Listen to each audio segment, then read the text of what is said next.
गुरु प्यारी साध संगत जी, राधा स्वामी जी। संगत जी, मन को वश करके प्रभु के चरणों में लगना बड़ा ही कठिन है। शुरुआत में तो यह इसके लिए तैयार नहीं होता है, लेकिन इसे मनाएं कैसे।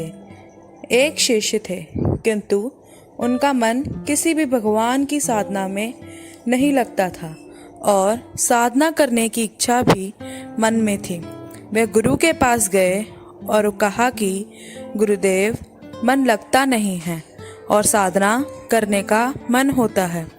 कोई ऐसी साधना बताएं जो मन भी लगे और साधना भी हो जाए।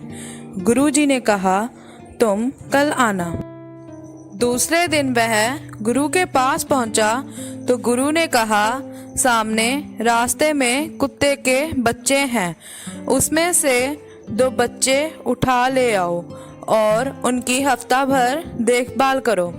गुरु के इस अजीब आदेश को सुनकर वह भक्त चकरा गया, लेकिन क्या करे।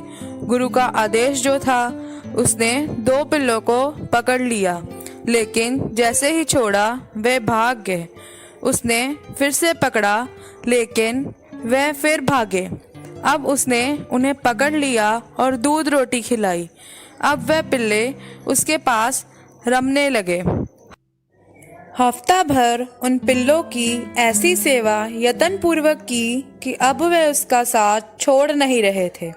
वह जहाँ भी जाता, पिल्ले उसके पीछे पीछे भागते। यह देख गुरु ने दूसरा आदेश दिया कि इन पिल्लों को भगा दो। भक्त के लाख प्रयास के बाद भी वह पिल्ले नहीं भागे। तब गुरु ने कहा, देखो बेटा, शुरुआत में यह बच्चे तुम्हारे पास रुकते नहीं थे, लेकिन जैसे ही तुमने उनके पास ज़्यादा समय बिताया, यह तुम्हारे बिना रहने को तैयार नहीं है।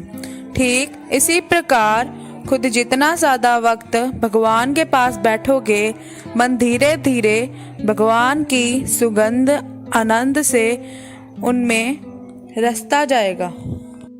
हम अक्सर चलती फिरती पूजा करते हैं, तो भगवान में मन कैसे लगेगा। जितनी ज्यादा देर ईश्वर के पास बैठोगे, उतना ही मन ईश्वर रस का मधुपान करेगा।